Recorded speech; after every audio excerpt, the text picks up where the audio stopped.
Сәлем достар, бұл жалғыз деңгей көтеру, яғни Solo Leveling анимесінің мангасы бойынша алда болатын қызықтарды талдап жатырмыз, және ескерте кетейін, бұл әлі шықпаған сезондардың спойлер талдауы. Сондықтан егер анименің шыққанын күтетін болсаң, спойлер көргің келмесе, осы жерден шыққаның дұрыс. Бастамас бұрын лайк басып арнаға жазыл. Жину рух күйінде осыдан 1000 жыл бұрынғы бір кезеңге түсіп кеткенін байқайды. Ол жерде ол сансыз көп, жоғары дәрежелі құбыжықтардың жиналып тұрғанын көреді. Бір қызығы, бұл құбыжықтардың барлығы аспанға тесіліп қарап тұр екен. Бұған қатты таңқалған Жину, бұлар неге қарап тұр деп өзі де аспанға көз салады. Сол сәтте ол аспанда өте үлкен порталдардың ашылғанын көреді. Жину қатты таңғалып, үрейге бой алдырады, себебі оның ойынша бұл құбыжықтар порталдар арқылы жер шарына шабуыл жасамақ. Алайда бәрі ол ойлағандай болмайды. Порталдардың ішінен сансыз көп періштелер түсе бастайды. Сөйтсе, бұл осыдан 1000 жыл бұрын болған ұлы соғыс екен. Күмістей жарқыраған болат сауыт киген періштелер жоғары дәрежелі құбыжықтарға еш мүмкіндік бермей, оларды біртіндеп жеңе бастайды. Жеңістеріне толық сенімді болған олар сап түзеп, тоқтай қалады. Сол сәтте аспан күркіреп, зор дауыс естіледі. Тұр. Бұл дауыстың иесі көлеңкелер ханы, яғни көлеңкелер әміршісі болып шығады. Оның күшімен сол жерде қаза тапқан барлық құбыжықтар көлеңке әскерлеріне айналады. Сөйтсе, дәл сол сәтте көлеңкелер ханының өзі де майданға келген екен. Оның манасы соншалықты орасан болғандықтан, ол жердегі барлық өлі құбыжықтар көлеңкеге айналып кетеді. Мұны көрген Жину қатты таңғалады. Менің манам оның жанында түкке тұрмайды екен. Бұл не деген күш? Бұларды жеңу мүмкін емес сияқты. Тіпті рух күйінде тұрсам да манасының қысымын анық сезіп тұрмын деп ойлайды ол. Осылайша соғыс қайта басталады. Көлеңкелер ханның манасы арқылы жойылған көлеңке әскерлері қайтадан пайда болып, бұл жолы періштелерді біртіндеп жеңе бастайды. Періштелер шегінуге мәжбүр болады. Ал көлеңкелер ханы қылышын бір сермегенде, сансыз көп періштелердің жартысынан көбі жойылып кетеді. Ол Жину қолданатын барлық техникаларды одан да жоғары деңгейде пайдалана алатынын, тіпті Жину білмейтін қабілеттерге ие екенін көрсетеді. Жеңіс көлеңкелер жағында сияқты көрінген сәтте тағы 2 портал пайда болады, бірі қызыл, бірі көк. Бұл порталдардан шайтандар жасағы мен жаңа құбыжықтар әскері шығады. Соғыс тағы да жалғасады. Бақылап тұрған Жину абдырап қалады. Бұл қалай болды? Жаңа ғана құбыжықтар мен періштелер соғысып жатқан еді. Енді көлеңкелер мен құбыжықтар шайқасып жатыр ма? Сонда бұл 2 жақтың емес, 3 жақтың соғысы болғаны ма? Көлеңкелер періштелердің де, шайтандардың да, құбыжықтардың да жағында емес екен. Үшеуі 3 түрлі күш. Бұл жақта көзілдіріктес дәрежелі аңшы дәрігер аңшыларға. Жарақаттанғандардың бәрін дереу емдеңдер, деп айғайлап бұйрық береді. Алайда ескерткіштер оларға тоқтаусыз шабуыл жасап жатады. Сол сәтте ең алып ескерткіш тағы да көзінен лазер атып шабуылдайды. Көзілдірікті аңшы лазерден жалтарып, оған от күшімен соққы жасайды. Ол отты басқарудағы ең мықты аңшылардың бірі болғандықтан, соққы дәл ескерткіштің бетіне тиеді. Ал аңшылар қауымдастығының орынбасары барлық күшін салып бір ескерткішке шабуыл жасағанымен, оның бетіне тіпті кішкентай сызат та түспейді. Орынбасар ескерткіштің қарсы соққысынан жалтарып секірген сәтте, көзілдірікті аңшы қайта шабуыл жасап, оны жарып жібергендей болады. Алайда өкінішке қарай, от соққысы бомбадай жарылғанымен ескерткішке еш зиян келмей. Сонда бұл ескерткіштерге менің де шамам жетпегені ме? Деп аң-таң болады ол. Тіпті бұл жерде Шахи сияқты күшті аңшының өзі тығырыққа тіреледі. 2 бірдей дәрежелі аңшы тұрғанымен, олардың шабуылдары еш нәтиже бермей жатқаны бәрін қатты таңғалдырады. Сонда көзілдірікті аңшы айғайлайды. Бізге Жину аңшыны ояту керек. Одан басқа бізді бұл жерден ешкім құтқара алмайды. Ол Жинуға қарай отты шар лақтырады. Бірақ оны жүйені жасаушы 8 қолды ескерткіш жолдан қағып алып, сен менің әміршімнің тыныш ұйықтауына кедергі келтіріп жатырсың, деп көзілдірікті аңшыға шабуылдайды. Оның соққысынан топтың танк мүшелері араша түсіп, көзілдірікті аңшыны құтқарып қалады. Орынбасар айқайлайды. Шахи аңшы, біз оны айналдырып бөгей тұрайық. Сіз тез барып, Жину аңшыны оятыңыз. Ал дәл осы сәтте Жину болса, 3 жақты соғысты бақылап, таңғалып тұр еді. Көлеңке әскерлері қанша жойылса да қайта-қайта пайда болып жатты. Бұл не деген мана? Осынша күш қалай бітпейді? Мен де осындай манаға ие бола аламын ба? Деп ойлайды ол. Сол уақытта көлеңкелер ханы шайтандарды бастап келген шайтандар ханын бұрын Жину жеңген бараңды бір соққымен әлсіретіп, өзіне тартып алады да сұрақ қояды. Мен бүгін сендерді толық жеңе алар едім. Бірақ бір ғана сұрағым бар. Неге маған сатқындық жасадың? Бараң жауап береді. Керісінше, бізде сені жеңуге мүмкіндік болған. Өкінішке қарай, сол мүмкіндіктен айырылып қалдық. Көлеңкелер ханы суық үнмен. Мен саған сұрақ қой дедім бе? Неге сатқындық жасадың, соған жауап бер дейді. Олардың әрі қарай не сөйлескені түсініксіз тілде болғандықтан, мазмұнын ұғу мүмкін болмайды. Сөздері аяқталған соң көлеңкелер ханы шайтандар ханын өлтірмек болған сәтте, Жину кенет оның ішкі кеңістігіне тартылады. Сол мезетте Жинудың ішінде екі жүрек пайда болады. Бірі адамның жүрегі, екіншісі қара түнекке оранған жүрек. Аспан тағы да жарылып, бұрынғысынан да алып періштелер пайда болады. Дәл сол кезде Жинудың көз алдына жазу шығады. Естеліктер сәтті берілді. Ал бұл кадрда біздің аңшыларымыз Жинуды оята алмай әлек болып жатыр. Сол кезде жүйені жасаушы ескерткіш Шахидің дәл алдына келіп, оның иығын жарақаттап, былай дейді: сендер менің жоспарымның тіпті кішкене бөлігін бұза алмадыңдар ғой. Сол сәтте көзілдірікті аңшы оның бетін от шарларымен атып жібереді. Ол Шахиға қарап айқайлайды: біз Жинуды оятуымыз керек. Шахи қайта жүгіріп бара жатқан сәтте ескерткіш оны қысып алмақ болады, бірақ Шахи жалтарып қашып кетеді. Ескерткіш оған қарап: сен де жалтарғанға жақсы екенсің дейді. Сол сәтте осы есіктің ішіндегі жүйенің ережелерінен шыға алмай тұрған көлеңке әскері Шахидің иығынан қарап, барлық оқиғаларды бақылайды.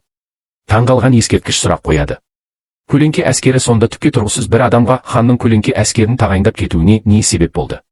Сен біздің хан үшін кімсің? Аңшы Шахи жауап береді: біз доспыз. Біз Жинудың досымыз. Біз оны құтқарамыз, осы жерден алып кету үшін келген достарымыз. Ескерткіш күліп жауап береді: сендердің Жинуларың енді жоқ. Мен саған оны көруге рұқсат берейін. Қазір Жину емес, оның орнына әміршіміз, көлеңкелер ханы, яғни құдайлардың бірі оянады. Сен рұқсат алдың, қалғандарымен жаһаннамға жіберемін. Сол кезде Жину шығып келіп, ескерткішке шабуыл жасайды. Саған оларды өлтіруге кім рұқсат берді? Жину ескерткіштен: сен менің денеме не істедің? деп сұрайды. Осы сәтте Жинудың бұрын көк түсті болған аурасы сия күлгін түске өзгергенін байқаймыз. Бір сөзбен айтқанда, Жину көлеңкелер ханымен бірігіп кеткен. Қазіргі Жину мемлекеттік деңгейдегі 5 аңшымен тең дәрежеде күшке ие, әзірге олардың күші бірдей. Жину ескерткішті өлтірмек болып тұрған сәтте, ескерткіш таңданып былай дейді: сен хан емес екенсің. Сен ханның қара жүрегін денеңе енгізсең де, қалайша оның аурасына қарсы тұра алып тұрсың? Қалайша есіңді жоғалтпадың? Сөйтсек, қара жүрек адамның денесінде көлеңкелер ханы оны мойындап, қабылдағаннан кейін ғана пайда болады екен. Осы кезде Жину тез арада жағдайды талдап үлгереді. Оның пайымынша бұл жерде екі нәрсе болмауы керек еді. Біріншісі өзінің есін сақтап оянуы, екіншісі денесінде қара жүректің болмауы. Жину ескерткішке қарап: сенің келесі жоспарың қандай? Айт дейді. Ескерткіш абыржып: жоқ, сен көлеңке ханы болғаның үшін қалған хандар мен құдайлар саған қарап отырады деп ойлайсың ба? Мен енді түсіндім. Енді ғана түсіндім, неге көптеген адамдардың ішінен менің жүйем сені таңдағанын дейді. Сол сәтте бұған дейін қозғалмай тұрған басқа ескерткіштерге де жан бітеді. Ескерткіш Жинуға қарап ескертеді: егер сен мені өлтірсең, өзің де өлесің. Себебі сен жүйені жасаған мені жоя алмайсың. Мен өлсем, жүйе де жойылады. Ал сен мені өлтірген күннің өзінде бұл жерден тірі шықпайсың. Қалған ескерткіштер сені өлтірмейінше тоқтамайды. Жину сабырмен жауап береді: алдымен сені өлтіремін, содан кейін сенің қуыршақ ескерткіштеріңді жоямын.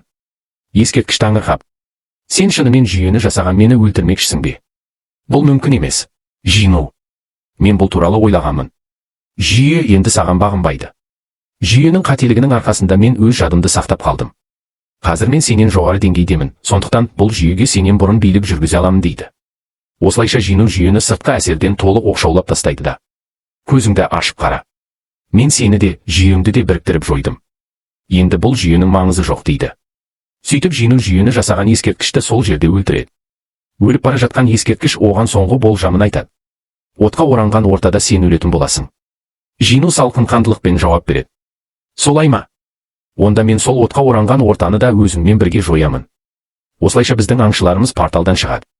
Олар сыртқа шыққан сәтте, бұл порталға ең алғаш тазаламақшы болып кірген А дәрежелі аңшылар оларды көріп таңырқайды. Бір емес, екі емес, 3 ес дәрежелі аңшы осындай ауыр жарақатпен шыққанын көріп, олар: бұл С дәрежелі портал еді ғой, неткен қиын болған. Егер біз кірген болсақ, қаза табар едік деп ойлайды. Ал Жину болса, жүйе туралы және басқа да нәрселер жөнінде нақты көп ақпарат білмегендіктен көңілі жабырқау күйде сыртқа шығады. Бұл порталдан барлығы 20 дәрежелі аңшының қаза тапқаны белгілі болады. Орынбасар Жинудан: сен бұл жерде 2 қабатты портал бар екенін қайдан білдің? деп сұрайды. Жину қысқа ғана: мені порталдың өзі шақырды деп жауап береді. Сыртта тұрған бір дәрігер аңшы Жинудан: сенде бәрі дұрыс па? деп сұрайды. Жину: иә, бәрі дұрыс. Жоқ, мен жай ғана шаршаған сияқтымын дейді де, сол жерде есінен танып қалады. Осы кезде Жапония мемлекетінде аспанда ашылған алып порталды жабу үшін Ресейден келген Юрий есімді ашкөз аңшыға $10 миллион төлеу мақсатында порталдардан алынған көптеген гауһар кристалдар ұсынылады. Орыс аңшы кенет: "Бізді біреу бақылап тұр. Қане, шық!" деп айқайлайды. Оларды бақылап тұрған адам Жинудың әкесі болып шығады. Ол Юрийге қарап: "Мен сені жай ғана бос мақтаншақ па деп ойлап едім. Сезгіштік қабілетің жаман емес екен" дейді. Сосын аспандағы порталға қарап: "Барлығы мен ойлағандай болып жатыр. Барлығы ақыр заманға қарай бет алып барады" деп қосады. Осы диалог арқылы дәл осындай алып порталдар тек Жапонияда ғана емес, Америка, Германия, Испания, Үндістан сияқты әлемнің көптеген елдерінде пайда болғанын білеміз. Дәл осы сәтте портал жарқырап ашылады, ал Жину ауруханада оянады. Оның жанында Жинхо тұр. Жину одан не болғанын сұрайды, ал Жинхо болған оқиғаның бәрін баяндап береді. Сөйтсек, Жину 3 күн бойы ес-түссіз жатқан екен. Осы уақыт ішінде Жапонияда алып портал ашылып, оның ішінен өте жоғары деңгейдегі алып құбыжықтар шыққан. Ресейлік аңшы портал ашылған сәтте пайда болған бір алып құбыжыққа жем болып қаза табады. Жинхоның айтуынша, тіпті бір 2 дәрежелі аңшының өзі бұл құбыжықтарды жеңе алмай жатыр. Қазір Жапонияда нағыз ақыр заманға ұқсас жағдай қалыптасқан. Жину үйіне келген соң жаңалықтардан Жапонияда болып жатқан жағдайды көреді. Ол іштей: осылай жалғаса берсе, тек Жапония емес, бүкіл Азия құрлығы үлкен қауіптің астында қалады деп ойлайды. Сол сәтте оның қарындасы есікті ашып: "Аға, сен Жапонияға бармақсың ба? Бармай-ақ қойшы" дейді. Жину: "Неге?" деп сұрайды. Қарындасы: "Сен бәрібір барғың келіп тұр. Жапонияға барма" дейді. Жину қарындасының басынан сипап, таза ауа жұту үшін сыртқа шығады. Сыртқа шыққан соң ол Беруді шақырады. Беру келіп: "Иә, әміршім" дейді. Жину сұрайды: "Соңғы кездері не болып жүр? Ол неге әлсіреп барады?" Беру жауап береді: "Әміршім, ол соңғы кезде көп ұйықтап жүр. Басқа өзгерістерді сезген жоқпын. Тек өте көп ұйықтайды." Жину қарындасының жағдайын сезіп, оның да анасы сияқты мәңгілік ұйқы ауруына шалдыққанын бірден аңғарады. Серуендеп келе жатқанда оның жанына бір көлік келіп тоқтайды. Көліктен түскен адам Жинхоның әкесі болып шығады. Сөйтсе, ол да мәңгілік ұйқы аурумен ауырып қалған екен. Ол Жинудан көмек сұрайды, себебі бұл дерттен жазылған жалғыз адам Жинудың анасы. Одан басқа ешкім бұл аурудан айықпаған. Ол Жинудан өтініп: "Анаңа бергенің сияқты суың бар ма? Маған да берші" дейді. Жину абдырап қалады. Оның алдында ауыр таңдау тұрғанын түсінеді. Осыдан кейін Жину кеңсесіне барып, Жинхоға: "Жапонияда болып жатқан апатты тоқтату үшін порталға баруым керек" дейді. Жинхо оған: "Аға, қызыл портал, Чеджу аралы және басқа да қауіпті миссияларда сіздің жаныңызда бола алмадым. Бірақ мен достарыма сізбен бірге жүретінімді мақтан етемін. Осы жолы мені өзіңізбен бірге Жапонияға ертіп кетіңізші. Жақында туған күнім болады. Мұны туған күнімдегі сыйлығыңыз деп қабылдайын" деп өтінеді. Жину күлімсіреп: "Байдың баласы бола тұра, арманың осы ма?" дейді. Үйіне келгенде Жину қарындасының ұйықтап жатқанын көреді. Ол жанына отырып: "Жина, сен ұйықтап жатырсың ба?" деп сұрайды. "Иә" деп жауап береді ол. Жину жайлап сөйлейді: "Жина, мен сенімен сөйлескім келді. Бүгін мен шынымен өліп кете жаздадым. Жоқ, негізі мен әр шайқаста өліп қала жаздаймын. Бірақ бүгін шынымен де ажалға өте жақын болдым. Соған қарамастан тірі оралдым. Сол сияқты Жапонияға барсам да міндетті түрде қайта ораламын" дейді Жину қарындасының басынан сипап. Сосын ол жай ғана: "Рахмет" дейді. Жина таңырқап: "Не үшін?" деп сұрайды. Жину күлімсіреп: "Мені тағы да тоқтатпағаның үшін" деп жауап береді. Жина сабырмен: "Сіз бәрібір кетесіз ғой. Мен қанша қарсыласам да барасыз" дейді. Жину сенімді түрде: "Жина, қандай қиындық болса да, қанша қауіпті жағдай болса да, мен міндетті түрде қайтып келемін. Мен өзімнің сұлу қарындасымды қорғаймын. Сондықтан еш уайымдама.